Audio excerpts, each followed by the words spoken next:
civilization of mankind on Mars in a couple of years, decades to be precise, even though we are still a long way from making sure, with Elon Musk and NASA at the forefront, slowly but surely we are getting there.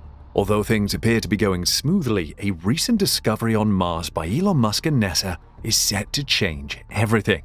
Did they discover the existence of alien life on Mars? Does this discovery affect our habitation of Mars? Mars is anything but boring, as previously suspected.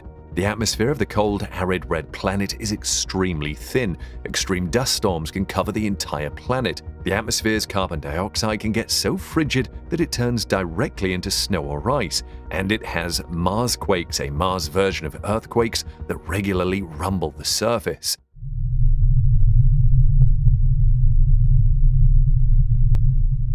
So it should come as no surprise that this tiny red rock is one among the solar system's bodies that has been explored the most. The Romans gave the red planet its name in honor of their god of war because of its bloody hue. Actually, the ancient Greeks called the planet after their god of war, Ares, and they were the ones the Romans copied.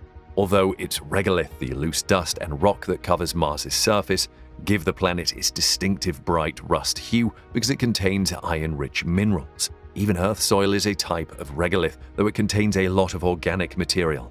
According to NASA, the soil turns red because the iron minerals oxidize or rust.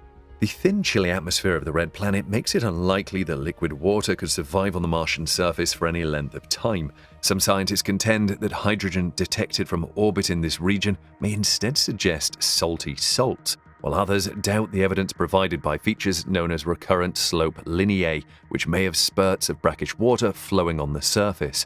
This indicates that although the diameter of this desert planet is only half that of Earth, it contains the same amount of dry terrain. The highest mountain and the longest, deepest valley in the solar system are both found on the red planet. Olympus Mons is roughly 3 times as tall as Mount Everest at 17 miles 27 kilometers in height, while the Valles Marineris system of valleys named after the Mariner 9 probe that made the discovery in 1971 extends east-west for about 2,500 miles 4,000 kilometers, covering about 1/5 of the distance around Mars and being roughly the width of Australia. According to scientists, the stretching of the crust is what caused the Valles Marineris to rift the most. The system contains individual canyons that can be up to 60 miles 100 kilometers wide. The Valles Marineris' center section, which can be up to 370 miles 600 kilometers broad, is where the canyons come together. Some canyons have large channels coming out of the ends, and the stratified sediments inside the canyons indicate that there may have once been liquid water inside. Olympus Mons, one of the largest volcanoes in the solar system, is found on Mars. The enormous volcano is large enough to include the entire state of New Mexico, with a diameter of around 370 miles 600 kilometers. Olympus Mons was formed by lava eruptions that flowed over great distances before solidifying. It is a shield volcano with slopes that rise gradually, similar to those of Hawaiian volcanoes. Other volcanic features on Mars range in size from tiny, steep-sided cones to vast plains covered in hardened lava. There may still be a few small eruptions on the planet today.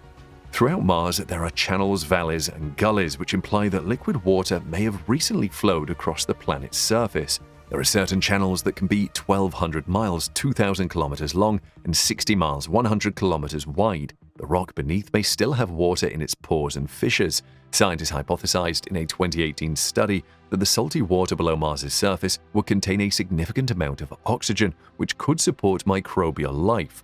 However, the amount of oxygen is influenced by temperature and pressure.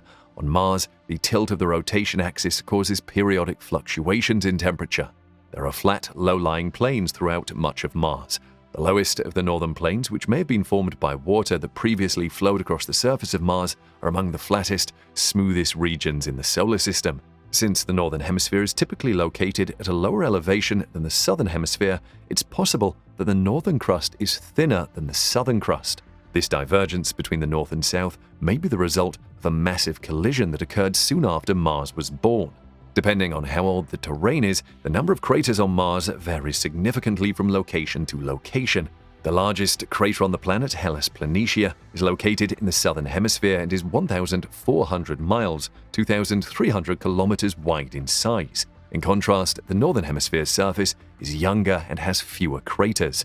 A few craters on a volcano can also indicate that it has recently erupted because the lava that resulted covered any older craters. There are vast deposits of what seem to be stacks of water, ice, and dust that are intricately stratified. These were most likely continuously deposited by the atmosphere. Many of these stratified deposits in both hemispheres are covered in caps of water ice that are permanently frozen. Because of its considerable distance from the Sun, Mars is significantly colder than Earth.